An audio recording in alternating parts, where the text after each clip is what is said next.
All right. So for the last couple weeks, we've been talking about some things that we as human beings can do that, as far as we know, no other species can do. And I invite you today, as you listen to these words, to consider some things from the New Testament. When Jesus would go to speak, he at times would say, "Let he who has ears hear. Let he who has eyes see." And it's kind of a curious expression, you know. Well, if they didn't have ears, how would they hear? If they didn't have eyes, how would they see? And of course, those who have ears will hear, and those who have eyes will see. They're there, aren't they?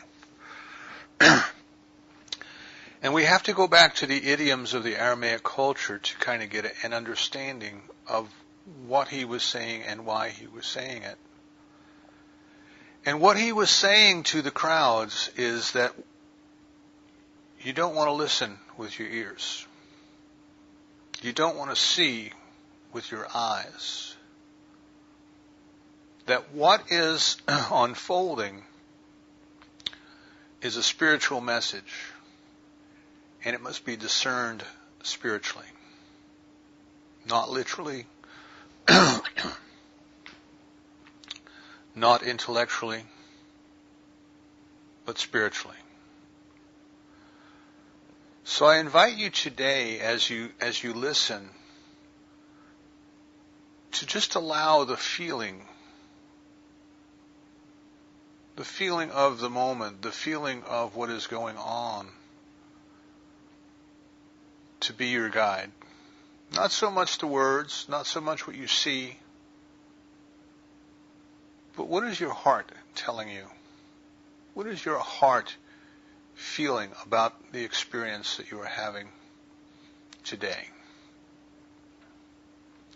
So we talked a few weeks ago about awareness. Human beings have this ability to be aware, to be self-aware. We can become aware of what we are thinking. We can become aware of the processes by which we are thinking. We might even become aware of why we are thinking certain thoughts in certain ways. You know, kind of like through psychoanalysis, we can go way back in time to the first time that we had a similar thought, a similar response. We can say, so maybe it was something that was programmed within me at a very young age. We have the capacity to do this, to become aware of this. And yet it seems to be one aspect of our being, of our lives, that we as human beings do not spend very much time doing.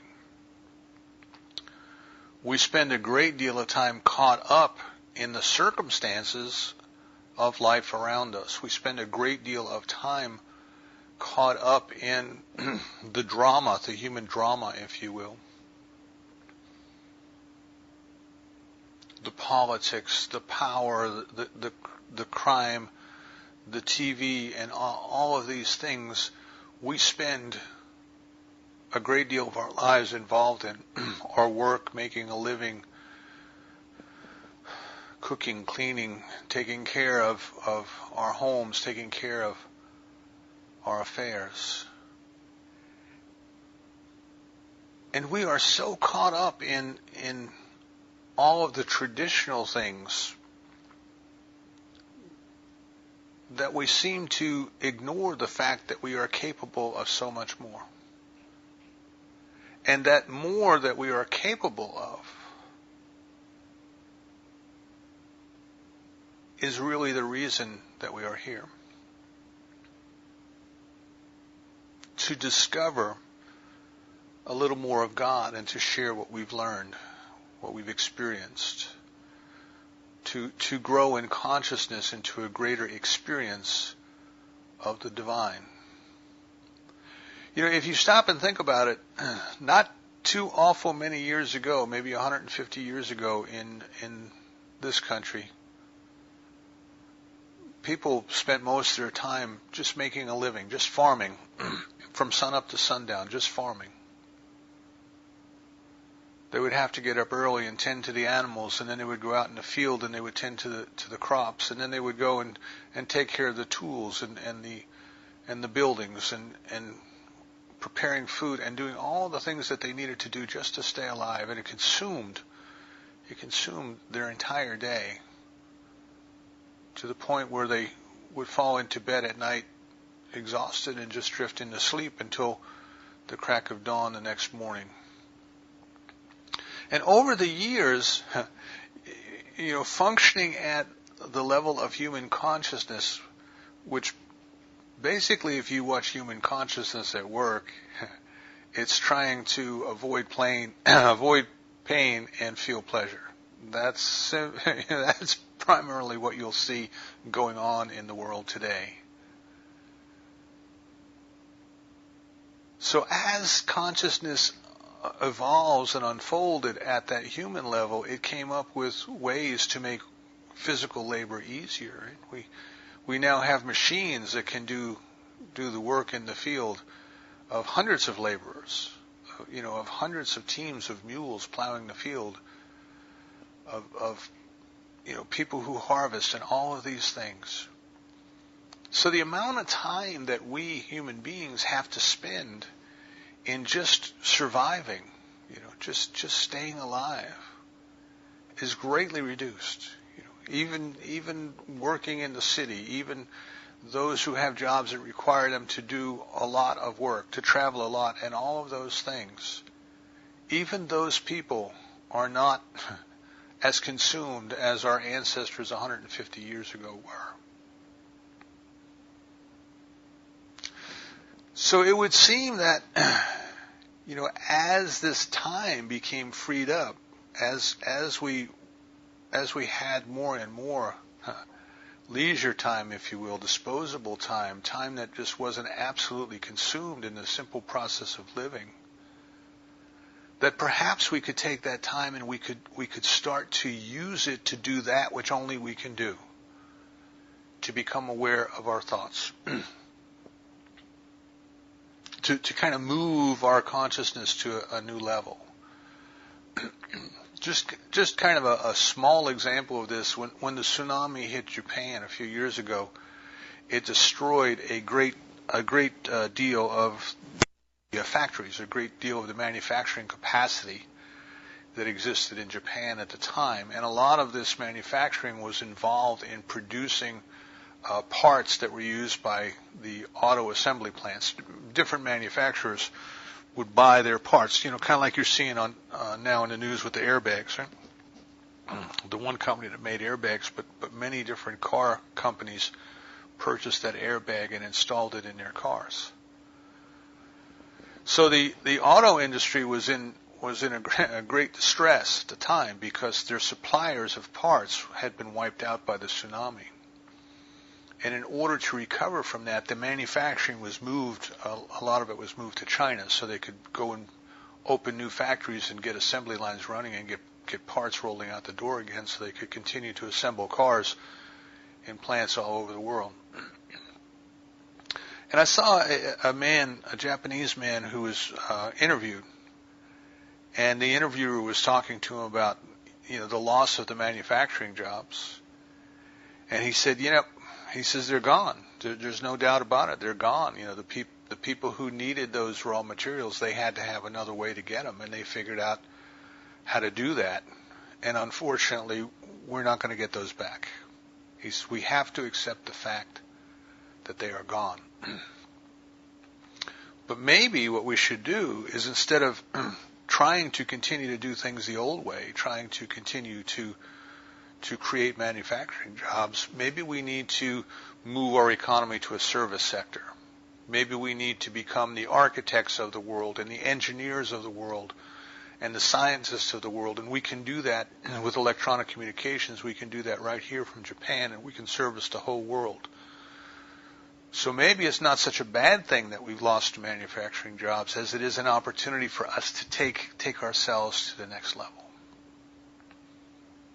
Now that's looking at it from a very human perspective.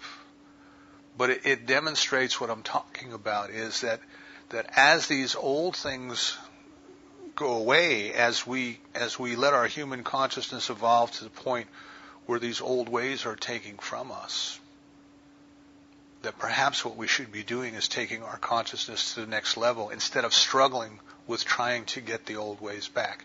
And if you look at what's going on in our country today in politics, there's a great deal of struggle to bring things back to the way that they were, instead of a vision of how we move forward, of how we take this opportunity to allow our society and our human consciousness to evolve to the next level.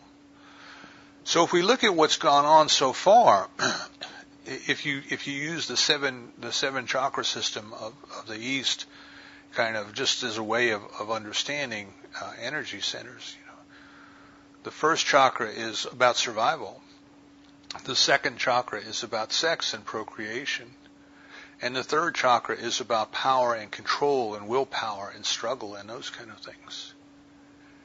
And if you look at how our human experience here has evolved, the struggle to survive is not there anymore. It's not, as I say, it's not like it was 150 years ago, where you had to learn how to live off the land, and you had to have good physical health to do that. So we have removed the need to kind of stay centered in those energy centers that have to do with just survival. And we have freed ourselves up to rise to a different level in consciousness, to rise to the heart chakra, to the place of love, to the place where the human and the divine meet. In Buddhism, the symbol for the heart chakra is two triangles, one pointing up to the divine, one pointing down to the lower chakras, to the human. The heart is the point where we come together as physical, spiritual beings. So we had an opportunity, and we still have that opportunity, to move out of those dimensions associated with the lower three chakras, which are important and necessary and good. There's nothing wrong with them. But we are here to transcend them. We are here to move up from our basic root of survival to the crown of our experience of our spiritual dimension, of our experience with the presence of the divine. But what has happened in our human experience is instead of letting go of the struggles and the activities associated with those lower three chakras, we have made them our entertainment. We spend a tremendous amount of time with sports on television and in stadiums, and it's all about struggle, and it's all about power, and it's all about winning, and it's all about surviving, And even some of the players will tell you, the sports competitions are just a metaphor for war. So we've kind of taken the killing and the blood out of the struggle, but we still celebrate the struggle. If we look at what's on our TV and what's in our programs and our entertainment, it is all about power and control. It is all about sex. It is all about survival. It is all about the lower three chakras. So while we have evolved our human condition to a place where we can, in fact, have the time and the ability to turn ourselves to a different way of thinking, to a different experience, to move ourselves up, if you will, to transcend the lower energy into an experience of love. Instead, what we have done is we have just spent our time going around and around and around in the old ways. We also realize that not only can we become aware of our consciousness and where we are, where is our energy, where are we focused, what are we looking at? That's why the title of today's talk is, what are you looking at? What are you looking at? Are you looking at the drama? Are you looking at the power and control? Are you looking at the struggle? Are you looking to get the old back? or have you a vision towards the future of what you are becoming now that you do not have to struggle at those levels any longer? So we saw that we can become aware and we can make decisions, and that decisions are necessary, that it is required of us in order to start any new creative process in our lives. We must decide first that we would have it. Just like in the beginning,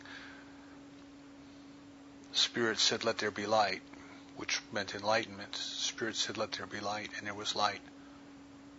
Spirit said, "Let there be stars and planets," and there were stars and planets. There was a decision to create a new experience. And there's one other thing that we want to talk about today to kind of tie this together, if you will, is that we as human beings have a tremendous ability, one that I think that we truly don't even appreciate. But we have the ability to rewire our minds, to rewire our brains, to rewire our nervous systems. They've done experiments with experienced meditators.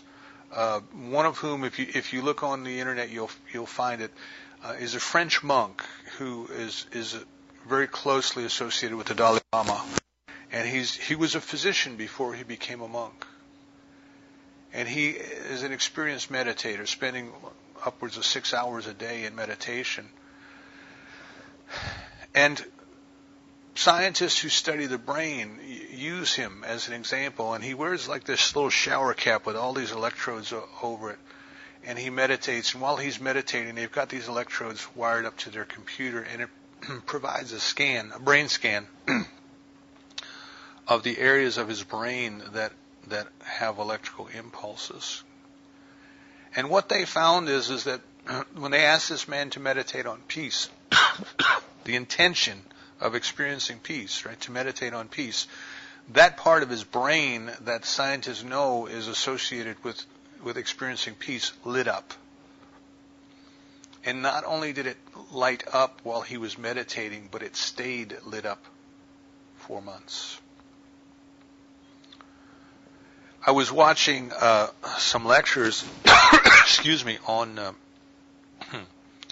quantum mechanics, and a physicist named Henry Spatt, S-P-A-T-T.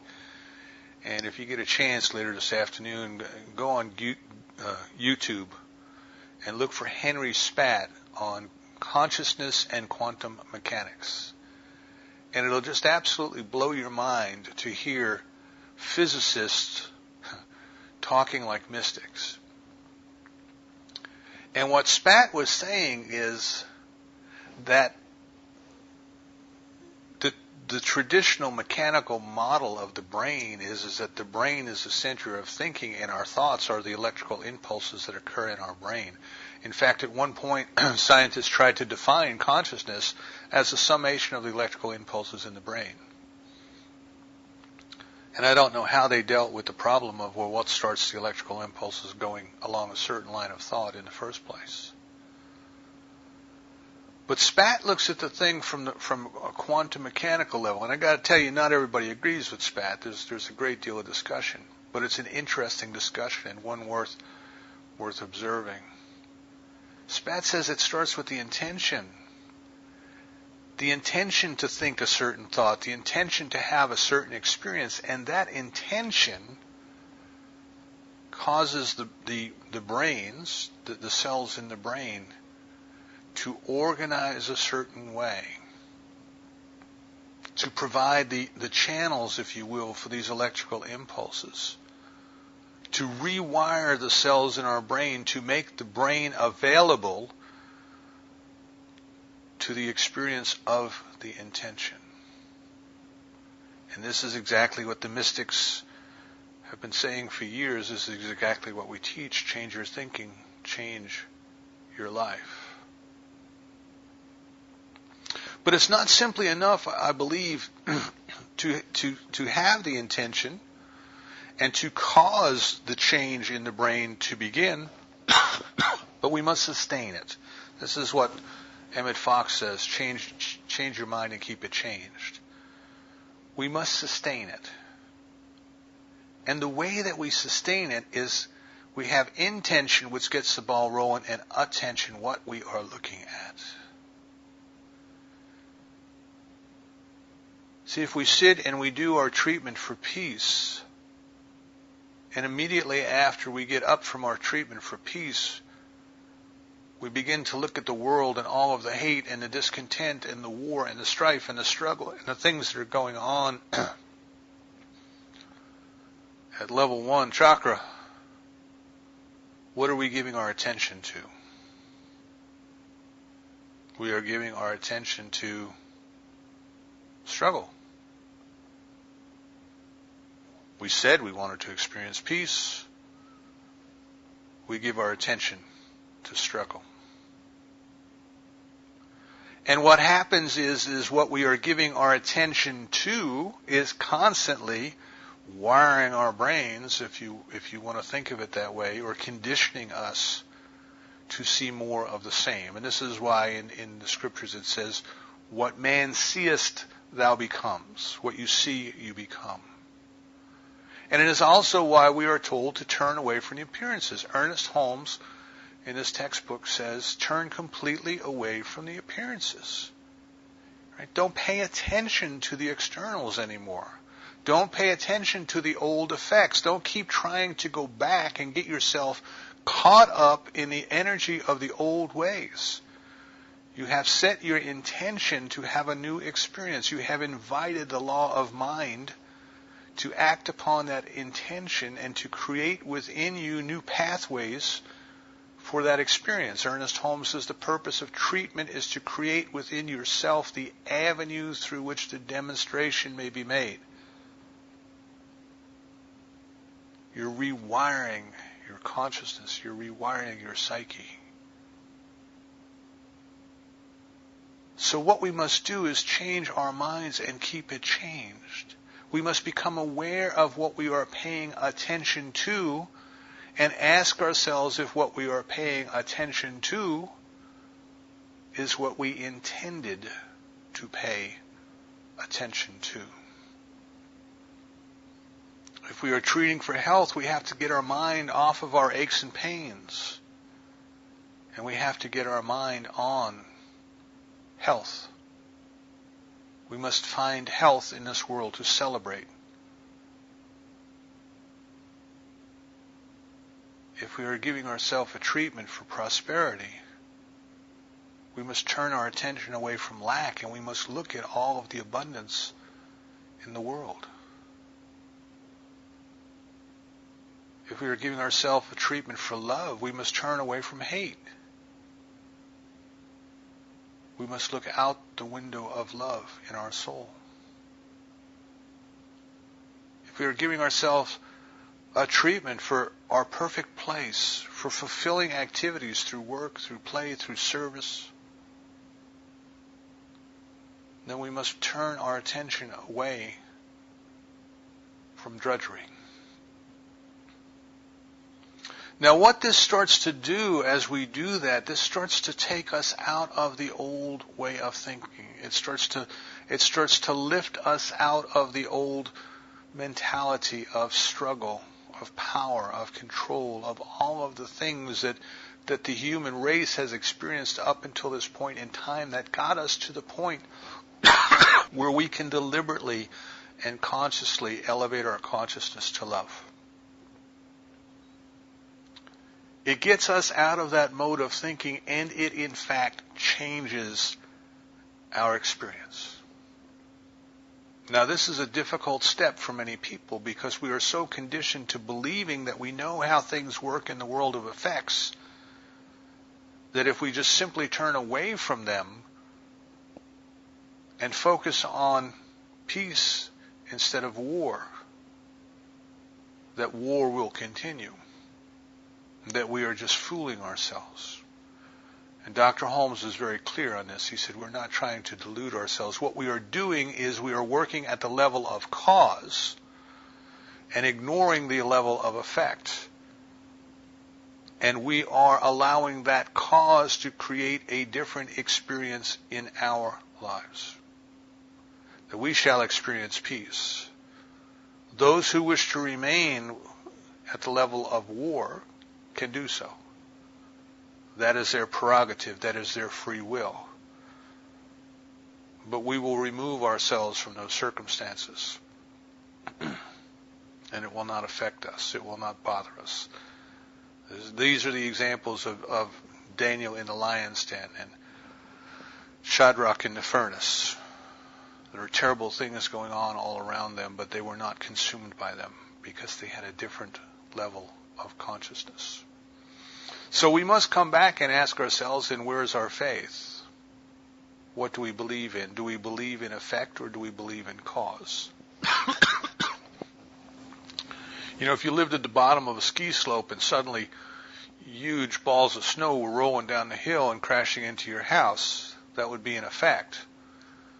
Now you could run outside the house and you could start building some kind of wall to divert the snowballs away from your house, and that might give you some relief. But that is still working in effect. If you went up to the top of the hill and found who was ever rolling the snowballs down the hill and got them to stop, you would be working closer to the level of cause. So you really have to stop and ask yourself, do I want to work at the level of cause or do I want to work at the level of effect? Do I truly believe that if I change my thinking, my life will change, my conditions will change, my circumstances will change, whether anybody else changes or not? Or do I want to stay part of the herd, part of the pack, and to continue to have the experiences of race consciousness by staying stuck in the old energy centers that we are no longer required to be stuck in? Perhaps it is time for us to move our consciousness to a different level, because it is inevitable that we must do so. That is why we were born. Excuse me. So as we start to move into this new way of thinking, this new way of being, this awareness, this decisiveness, this attentiveness to allowing the life that a vision of that life has grabbed hold of me, and to allow it to unfold through me, there's another level. There's a mystical level. And what happens in that mystical level is we start to recognize that beyond the gifts, if you will, beyond health, beyond wealth, beyond loving relationships, beyond all of those things, there is a giver. There is a giver.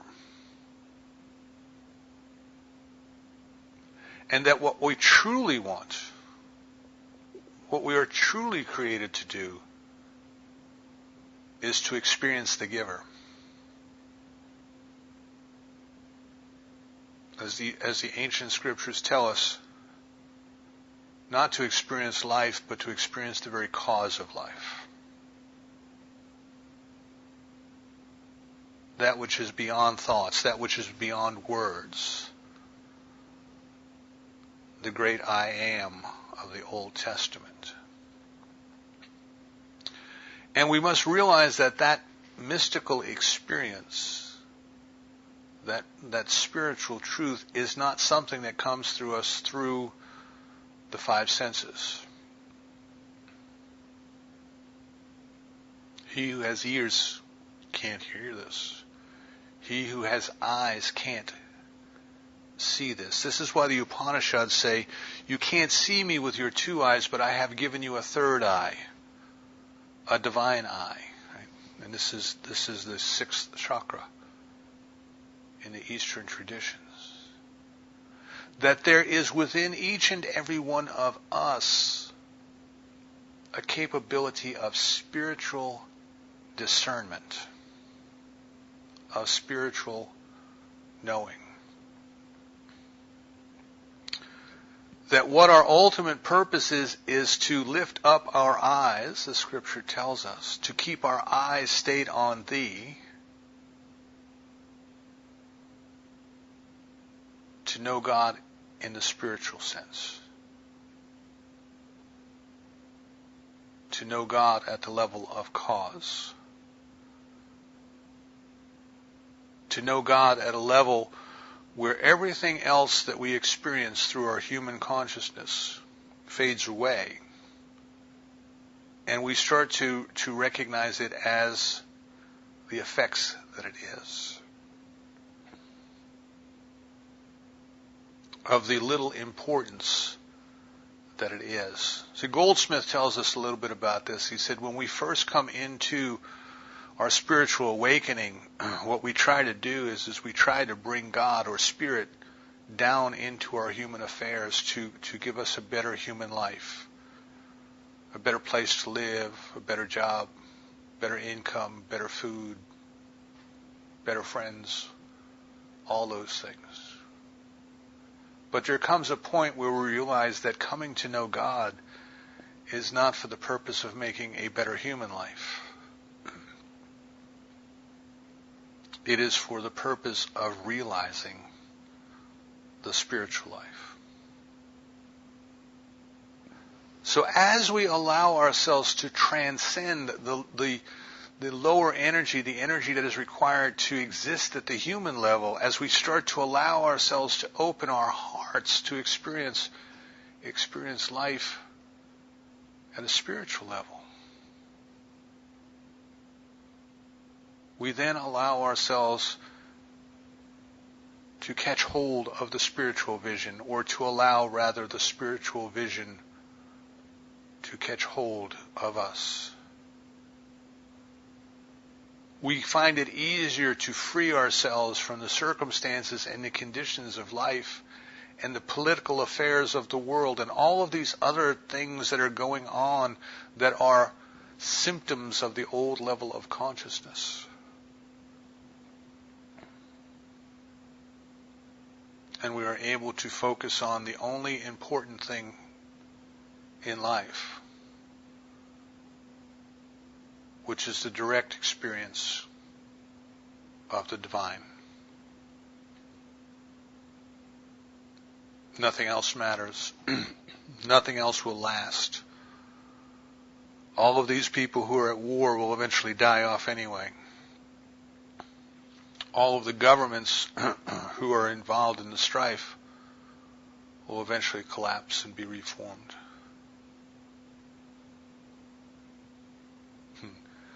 The very continents that we build our houses on will someday be folded back into the mantle of the earth. The very solar system will collapse. All of these things are transient things.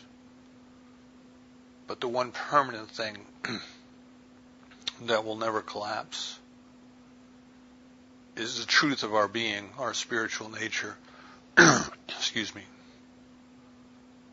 Our oneness with that which has created us out of itself.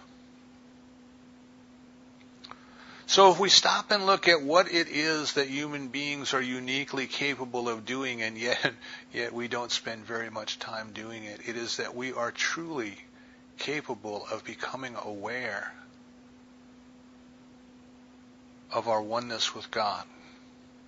We are truly capable of deciding that that is what we wish to experience. We are truly capable of diverting our attention from all of the distractions around us, of opening up our spiritual perception, our spiritual discernment, the divine eye that we have been given, and to experience the presence of God in a way that goes beyond words, ineffable, in a way that goes beyond understanding, but yet in a way that is more real than anything we have ever experienced before. Now, as we do this, as we surrender to the purpose for which we were created, we become separated in consciousness from the herd mentality, from that which loves to continue to struggle, which will always create the drama.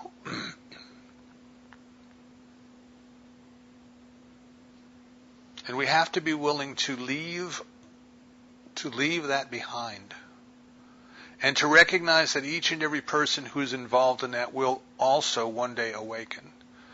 They will also one day decide to separate themselves from that drama.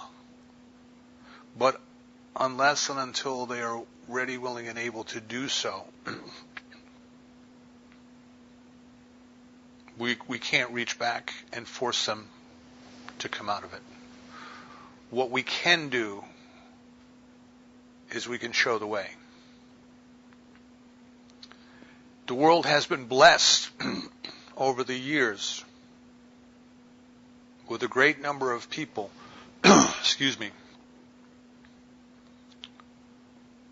who have surrendered to the higher truth, who have opened themselves up to the spiritual experience, who have let the chains of the physical, of the human, drop away. And they have become the people that human consciousness looks at and aspires to become, while human consciousness continues to struggle in the old way. The Buddhas, the Christs, the saints,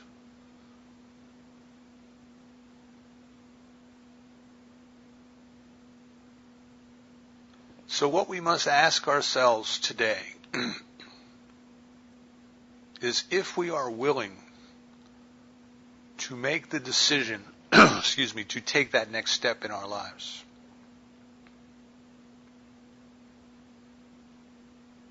To take our attention away from the drama of the world, of the human condition, of the human experience, to take ourselves away from trying to bring God into our lives to make it a better human life,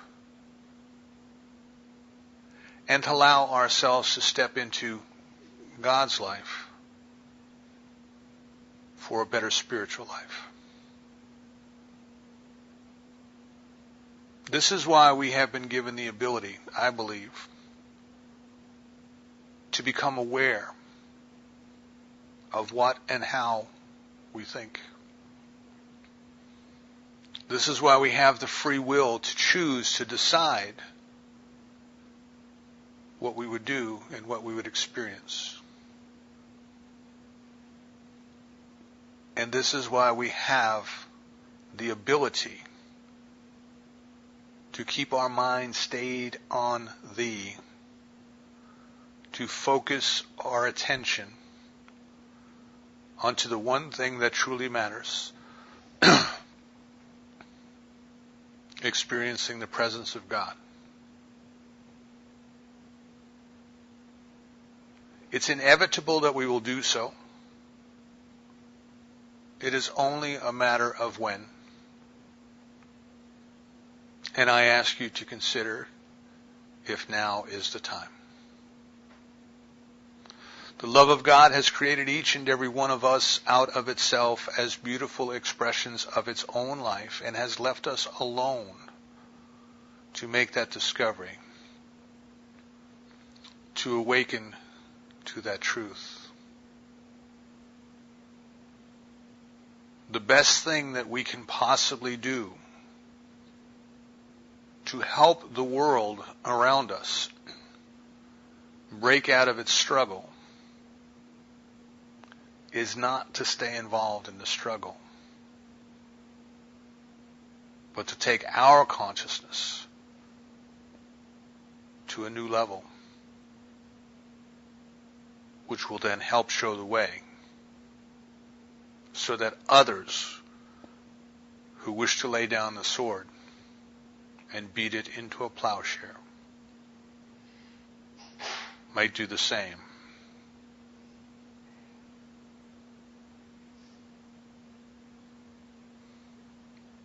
Each and every one of us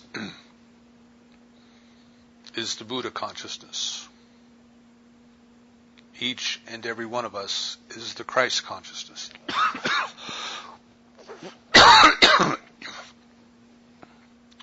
Each and every one of us is a unique place where the human and the divine meet.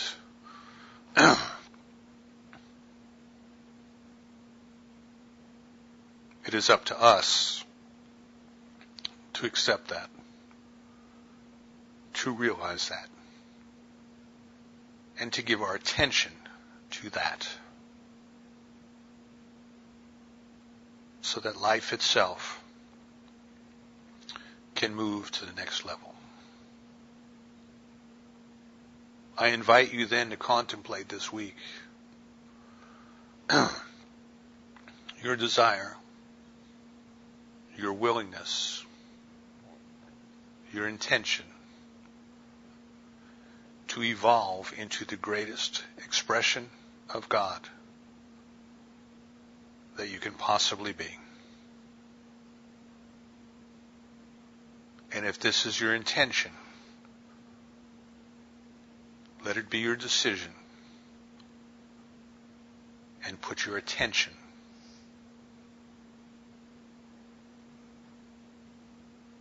on the experience of the presence. Let your brain get rewired, let your nervous system get rewired. Let your physical condition reflect your spiritual truth. And by doing this, we each help the world to become a better place. I think that's why we're here. And so it is.